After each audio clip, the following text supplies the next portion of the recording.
20여 년 전에 인터넷 붐이 왔을 때 마이크 컨퍼런스 열고 그러면 굉장히 그냥 붐이 오고 젊은 사람들 많이 모이고 하는 그런 시대가 있었는데, 제가 오늘 코엑스에서 보면서 드디어 한국에도 드디어 이제 AI라고 하는 새로운 시대조류, 그걸 그냥 따라가는 게 아니고 우리가 주도적으로 하기 위해서 적극적으로 참여하고자 하는 여기가 이렇게 크구나 하는 생각을 했습니다. 진짜 중요한 거는 AI와 사회 관계를 바꾸는 그런 일이라고 생각을 합니다.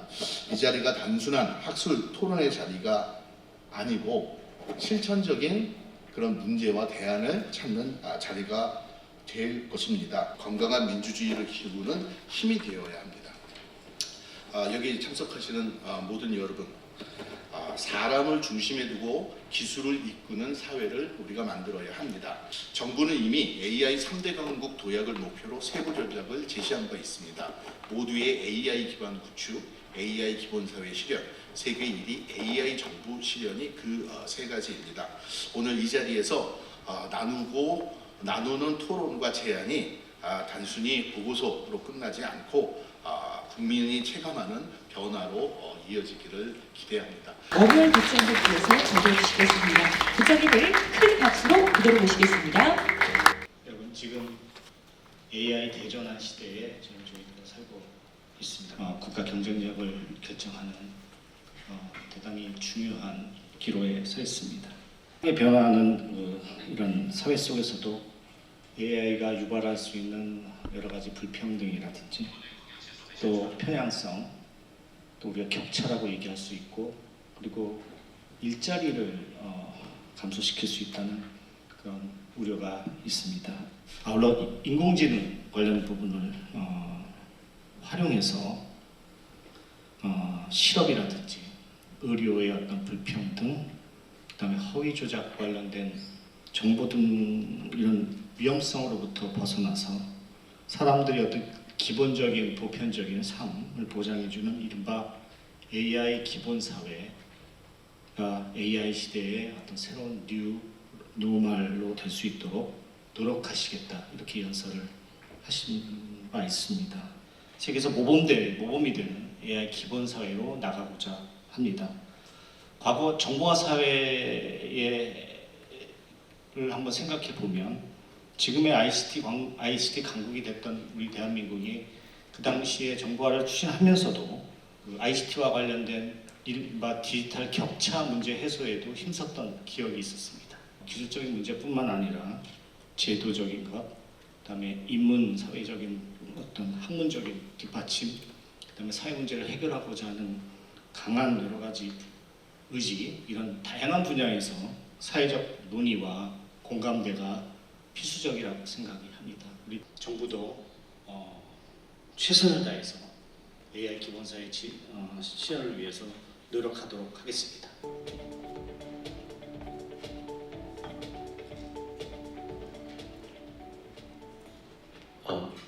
네, 안녕하세요. 소개받은 이재영입니다. 반갑습니다.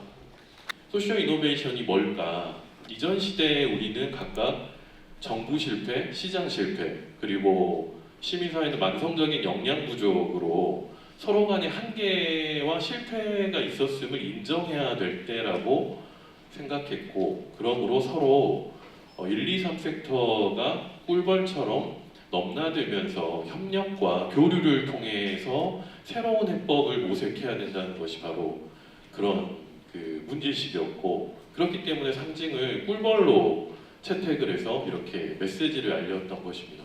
굉장한 전쟁들이 확전이 되면서 또 AI 기술이 여기에 결합되는 것을 보게 되면서 많은 사람들의 앞서 얘기 드렸던 공포들이 또 비관들이 커진 것 같습니다. 그래서 결론적으로는 무려 100%가 설문에 참여한 모든 사람들이 우리 미래 세대는 분명히 우리보다 더 안 좋은 시대를 살 것이라고 확신한다라고 이렇게 비관적으로 얘기를 해주시는 지경에 이른 것입니다. 그래서 실제적으로 우리가 마주하고 있는, 그러나 잘 모르고 있는 사회 문제가 무엇인지 얘기를 좀 몇 가지 드려보려고 합니다. 첫 번째는 당연하게 그래서 환경 문제입니다. AI 데이터 센터와 그에 필요한 전력 문제 때문에 만들어지고 있는 여러 발전소들이 천문학적인 전기뿐만 아니라 돈을 먹고 지어지고 있습니다. 환경 문제나 공해 문제는 덤으로 따라오고 있는 것이죠. AI 액션 플랜을 가장 마지막에 만들고 있고 후발국일 수 있는, 그렇지만 AI 3강을 목표로 한 우리나라에게는 더더욱이나 이 질문, AI를 도대체 왜, 누구를 위해서, 누가 어떻게 만들어야 하는가라는 질문이 매우 중요한 화두이고 화두여야만 한다고 생각합니다. 그리고 이제 올해는 경제적으로도 유엔이 지정한 세계 협동조합의 해이기 때문에 이런 기본 사회를 위한 현재 사회연대경제협의체가 국회나 시민사회, 정책계에서 활발하게 진행되고 있는데요. 거기에도 공익 AI가 핵심적인 과제로 채택이 되어 있는 상태입니다. 그래서 바로 이런 상황 속에서 이제 저희가 그 구체적인 정책 과제를 만들어가야 되는 단계라고 생각합니다. AI 기본 사회는 기본적으로 그래서 큰 사회 그리고 큰 정부를 모두 포괄하고 있는 개념이라고 볼 수가 있습니다. 그리고 이번에 유엔 그 안보리 때 보신 것처럼 많은 국가들이 한국을 굉장히 기대하고 있고 한국의 역할을 바라고 있죠. 크게 보면 글로벌 사우스일 수 있는 이런 곳들에게 우리가 앞선 경험과 정립된 모델을 컨텐츠화해서 공유하고 확산시켜 나가야 되는 과제까지 있는 것 같습니다.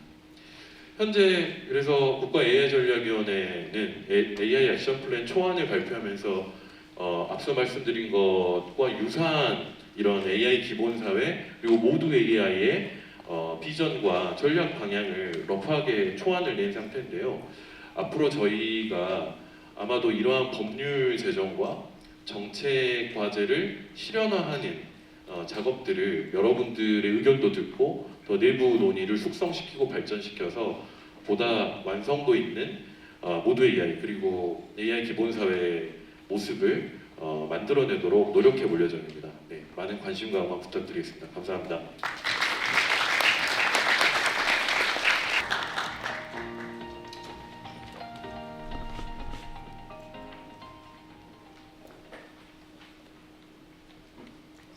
네, 안녕하세요. 저는 포티투마루 김동환입니다. 일자리에 그리고 우리 삶에 어떤 영향을 미치는지 알려고 하면은 사실 AI가 어떤 물건인지 지금 어느 수준까지 와 있는지를 한번 되돌아볼 필요도 있을 것 같습니다. 그래서 얼마 전에 맥킨지에서 발표한 자료를 보면은 2027년 되면은 그런 큰 LLM 시장보다 SLLM 시장이 3배 이상 커질 거다.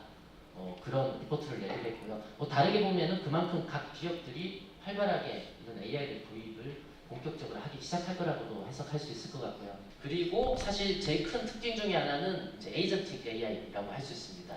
우리나라는 아직 상대적으로 에이전틱 AI에 대해서 준비가 조금 늦은 것 같긴 한데요. 지금 미국이나 중국 같은 경우는 대부분 에이전틱 AI 쪽으로 시장이 많이 넘어가고 있습니다. 제가 지난주까지도 제가 해외에 있었는데 지금 실리콘밸리 같으면은 지금은 70% 이상이 에이전틱을 주요 키워드 중에 하나로 해서 이제 창업을 하고 있는데요. 에이전틱 AI가 어떤 거냐 하면은 기존에 지금 AI는 인지하고 생성하기 시작하고 작년 말부터는 이제 추론까지 하기 시작하더니 에이전틱으로 넘어가면은 AI가 스스로 계획을 수립하고 액션까지 취하는 그런 쪽으로 가고 있습니다. 이게 액션업을 하다는 게 사실은 기존의 인공지능하고 제일 큰 차이라고도 할 수 있습니다. 지금 이제 해외 빅테크 같은 경우는 주로 이 헤게모니 싸움, B2C에서의 헤게모니 싸움을 상당히 이렇게 치열하게 하고 있습니다. 그래서 오픈 AI 같은 경우도 오퍼레이터라고 해서 일종의 이제 웹상에서 일어나는 활동들을 자동으로 하는 그런 시스템을 그런 서비스를 만들어서 출시했고 바로 어저께도 또 새로운 버전으로 업그레이드를 했습니다. 그래서 AI가 그냥 쇼핑을 다 해주는 거죠. 내가 원하는 조건을 말하면은 온라인상에 있는 데이터들을 AI가 다 뒤져서 이렇게 해주는 그런 쪽으로 가고 있고 실제로 빅테크들이 이런 이 온라인상에서의 활동에 대해서 상당히 경쟁이 치열합니다. 그러니까 일부러 이렇게 만드는 게 아니고 실제로 이렇게 갈 수밖에 없는 구조이기도 합니다.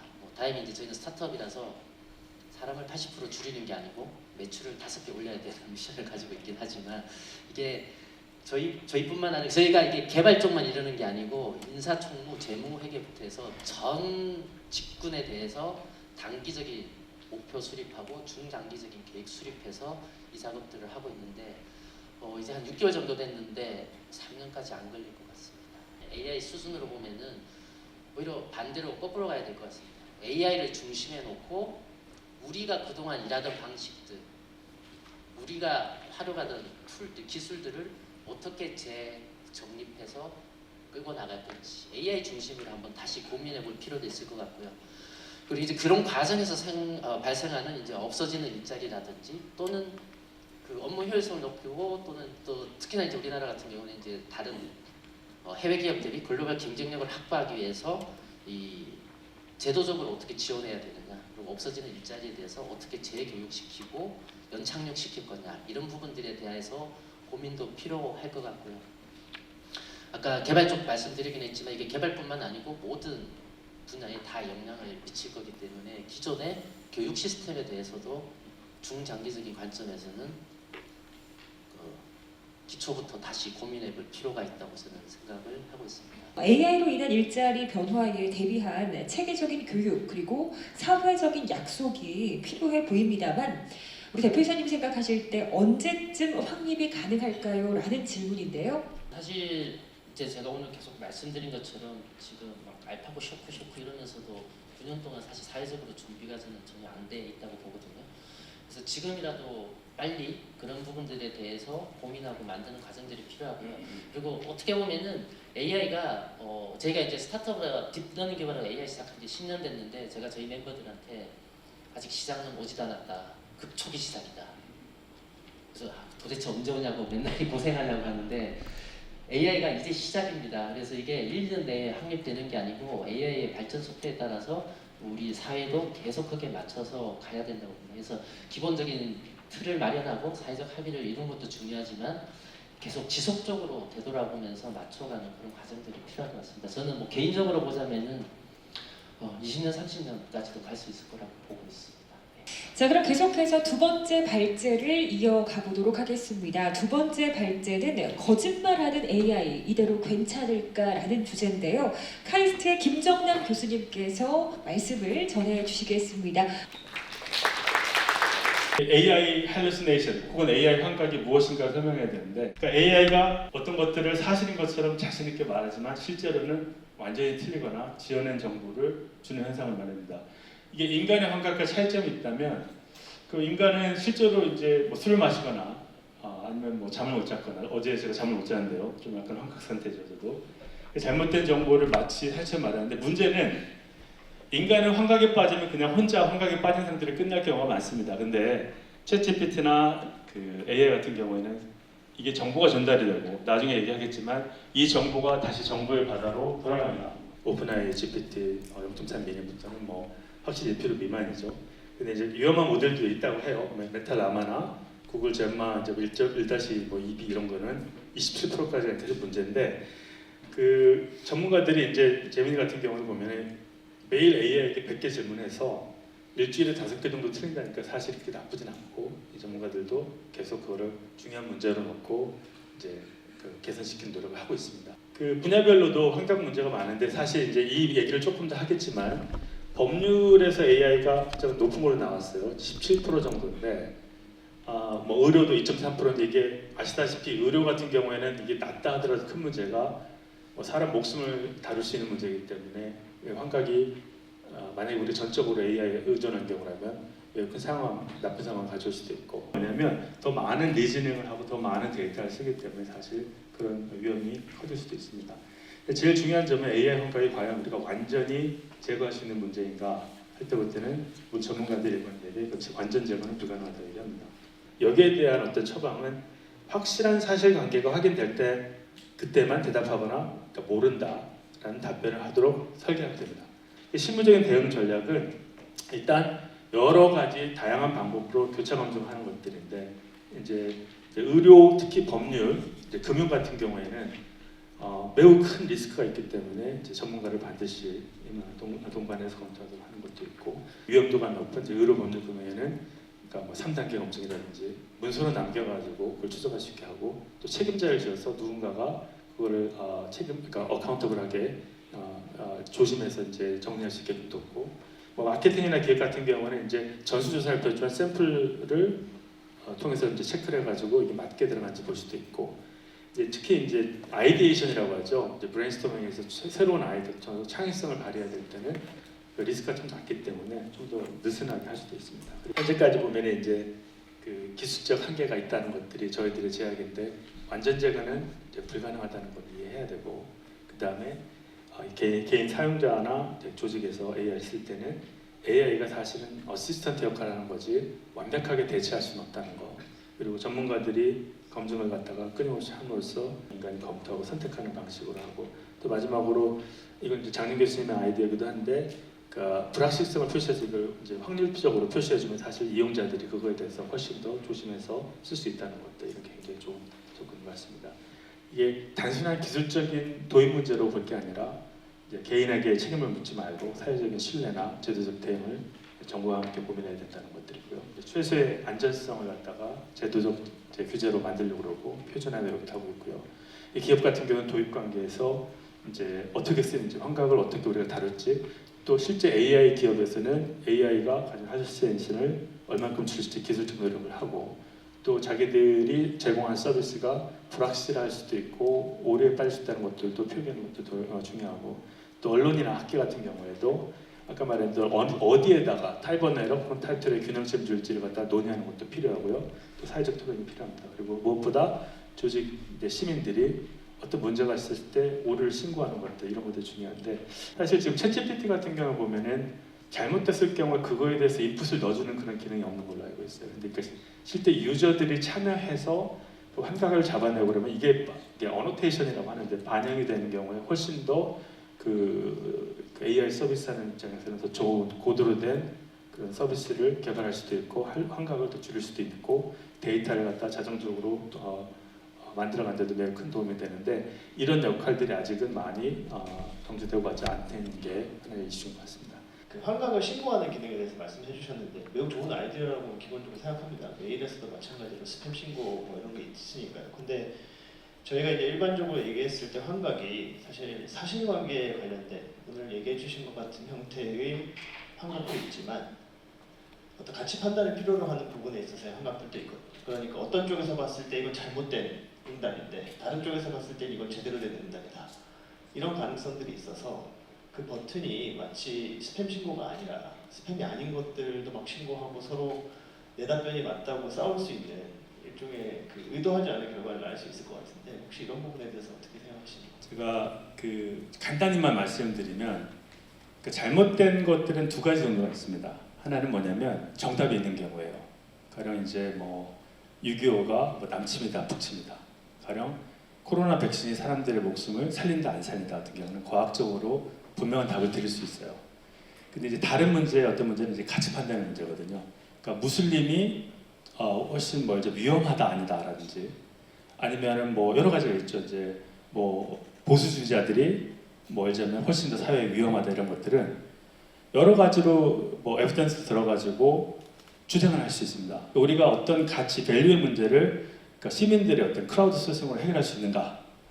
제가 봤을 때 그게 아닐 수도 있거든요. 이런 경우 이제 저희들이 해야 되는 것들이 사실 이제 전문가들이나 전문가들 합의 여러 가지 필요한데, 아까 말씀드린 길게 드렸는데 과학적으로 참 오를, 정 오를 만들 수 있는 문제에 비해서 아까 말했던 그 가치의 문제 같은 경우는 사회적 합의가 필요하기 때문에 매우 위험하고, 이런 경우에 저희들은 이제 가장 좋은 접근은 가장 보수적으로 접근해야 된다고 봅니다. 그러니까 누구의 마음도 다치지 않게 하고 누구의 마음도 그러니까 훼손하지 않는 형태로 접근해야 되기 때문에, 근데 이게 앞부분에 어떤 과학적 참과 거짓을 바르는 문제처럼 쉽게 나오지 않기 때문에 훨씬 더 사회적 합의 노력이 필요하다고 봅니다.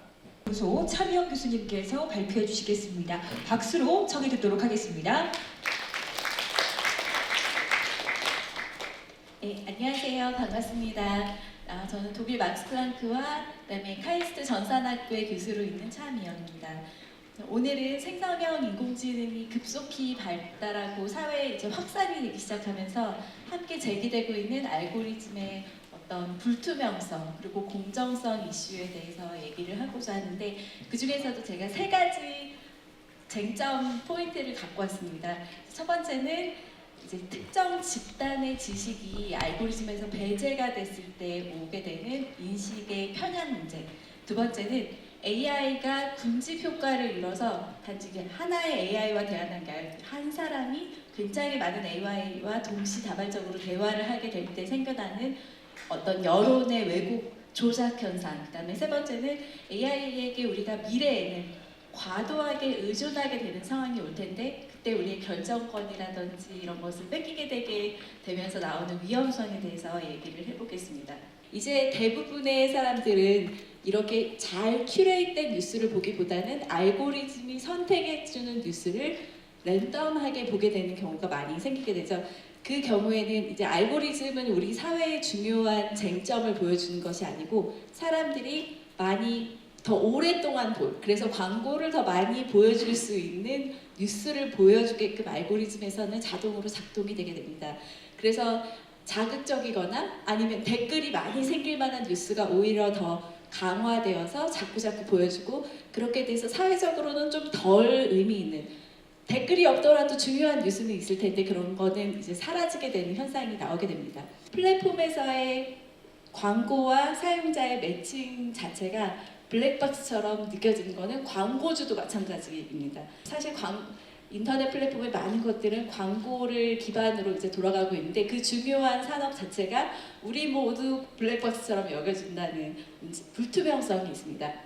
마지막으로는 유튜브 같은 비디오 쇼츠 플랫폼에서는 사용자가 클릭을 하지 않더라도 다음 영상이 자동 플레이가 되게끔 요즘 많이 이제 되어 있는데 그럼 그 자동 플레이되는 그 다음의 영상은 사용자가 고른 게 정말 아니라는 거죠. 그 영상들이 어떤 특징이 있는지를 연구를 해봤더니 점점 급진화된 영상으로 보여준다라는 결과가 있었습니다. 예를 들면 내가 관심이 있어서 요리 프로그램을 봤어요.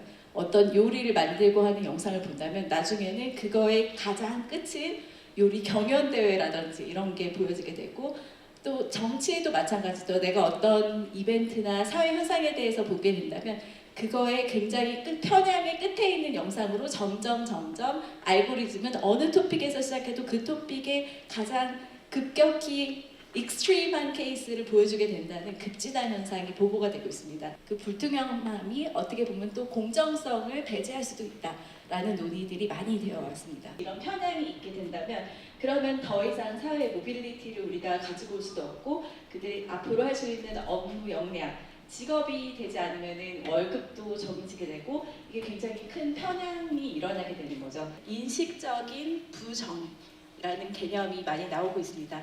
학습 데이터에 많이 들어가지 않은 소수 인종 혹은 소수 집단의 내용이 전혀 반영이 안 되기 때문에 무시가 되는 거죠. 근데 이거 누구의 말이 그냥 단순히 어떤 편향된 결과를 표현하는 출력을 하는 수준이 넘어서서 이거는 누구의 말을 신뢰를 할 수 있는지를 정해지는 어떤 지식의 권력으로까지 이어진다고 표현을 하고 있습니다. 그래서 생성형 AI가 그냥 글을 출력하는 걸 넘어서서 우리의 지식 구조의 권력을 구조 자체를 흔들고 있다고 한다면 그렇다면 이거는 기술적인 문제가 아니고 정책적이고 사회의 불균형을 다루는 어떤 사회적 이슈로 우리가 접근해야 되지 않는가 하는 논리를 피고 있습니다. 두 번째로 나오는 얘기들은 해석적인 부정의입니다.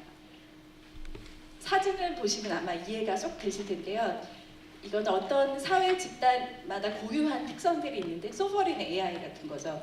근데 이거 일본의 어떤 군인들, 그다음에 아즈텍 인물의 사진인데 미국식 웃음을 입혀서 생성을 했어요. 이 사람들의 어떤 이분들의 어떤 특화된 표정이 아니고 왜냐하면 인물 집단 셀피 같은 거에는 미국식 웃음을 가진 학습 데이터가 많기 때문에 그 집단의 특성을 무시하고 미국식 웃음을 인위로 덮어 쓰인 합성 사진이 나오게 되는 거죠.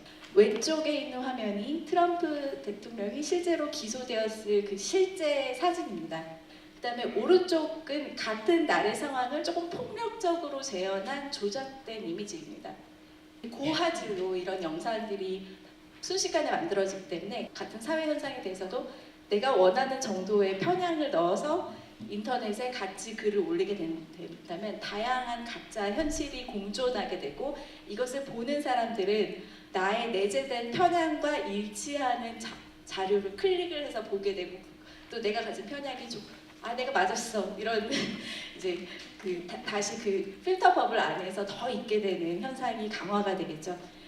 그래서 개인의 인지적 틀과 사회적 담론에 이런 생성형 AI가 큰 영향을 미치게 되고 이 정보의 소비 패턴이 만약 반복이 되게 된다면 결국에 사회 불신을 증가시키고 또 민주주의에 영향을 끼치게 됩니다.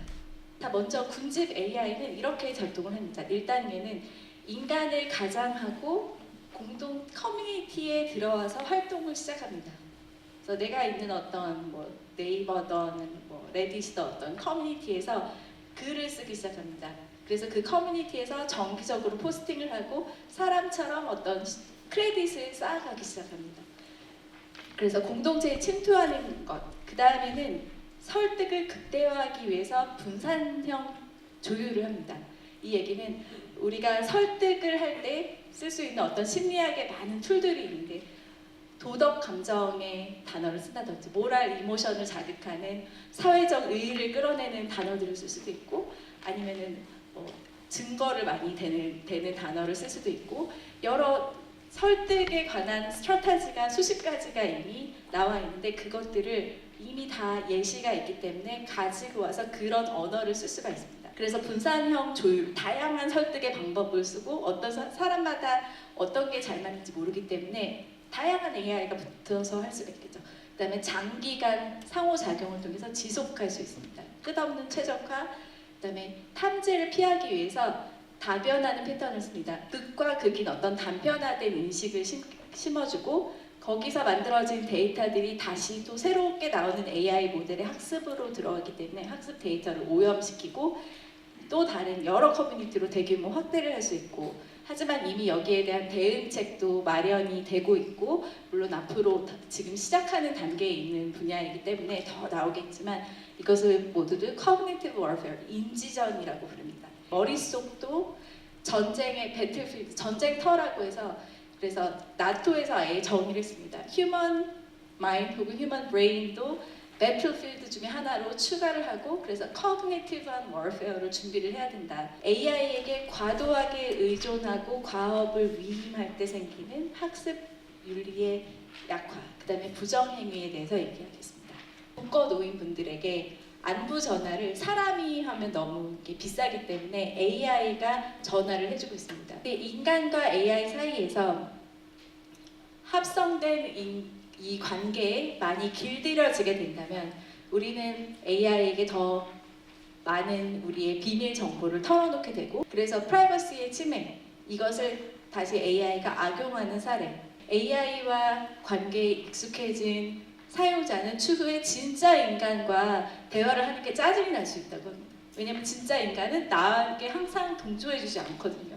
그래서 AI 관계에 자꾸 더 의존하게 되고 하는 어떤 과몰입 현상이 일어난다는 게 이제 신테틱 릴레이션십의 위험이고요. 생성형 AI 시대에 더욱 안전한 글로벌 정보 공급망에 어쨌든 필수적인 것 같고 생성형 AI 시대에 공정하게 사용하는 거는 우리의 몫입니다. 우리 사용자의 몫이지만 국가나 기관에서 해줘야 될 것은 사실 이런 게임이 오기도 전에 우리가 참여를 못할 수도 있기 때문에 정보 공급망이 빠르게 좀 확충이 되고 이런 걸 잘 다룰 수 있는 리소스, 그 다음에 이런 보안 문제에 좀 도움이 될 수 있는 보안 우수한 인력을 빨리 확충하는 방법에 대해서 이런 건 좀 기관과 국가에서 해줘야 되는 이슈라고 생각하고 있습니다. 그럼 발표를 마치겠습니다. 감사합니다. 우리 국민들이 사용하고 있는 생태형 AI 같은 경우에 다 외국산을 사용하고 있어서 결국에는 그들이 학습 다수의 우리가 아닌 다른 외국의 문화라던가 외국의 학습 데이터를 사용해서 학습된 AI를 사용하게 되는데 이 경우에 저희 우리나라 이 학습 데이터 그러니까 이 불균형을 해소하기 위해서 우리 혹은 우리나라 정부가 어떤 식으로 대응을 해야 되는지 교수님의 의견을 묻고 싶습니다. 앞으로 나올 굉장히 더 많은 이노베이션에 아주 초반에 있다고 한다면 지금 늦었어라고 하기에는 너무 빠른 그 단계인 것 같고 지금 소버린 AI도 하고 있고 데이터도 쌓이고 있고 우리나라는 그래도 AI에서 이미 경쟁력이 뭐 6위 몇 년 전에도 6위 안이었고 뭐 굉장히 잘 하고 있는 편이라고 생각을 하고 있습니다. 그래서 앞으로 많은 국가들이 해소해야 될 문제이고 오히려 지금 우리가 도움을 주어야 되는 거는 많은 개발도상국에서는 지금 이런 논의가 시작되기도 전에 쓸 수 있는 사람도 없고 격차가 더 벌어지고 있을 수가 있어요. 이럴 때 우리가 좀 그런 까는 것도 인프라도 좀 도와주고 대신에 공통된 걸 많이 만들어주고 그걸 통해서 서로 무역도 두 나라 사이로 그래서 이것이 어떻게 보면은 어퍼튜니티가 될 수도 있다라고 생각을 합니다. 아주 극초반입니다. 패널 토론이 진행이 될 예정입니다. 원활한 진행을 위해서 잠시 장대를 정리하고 곧이어서 준비가 되는 대로 진행하도록 하겠습니다.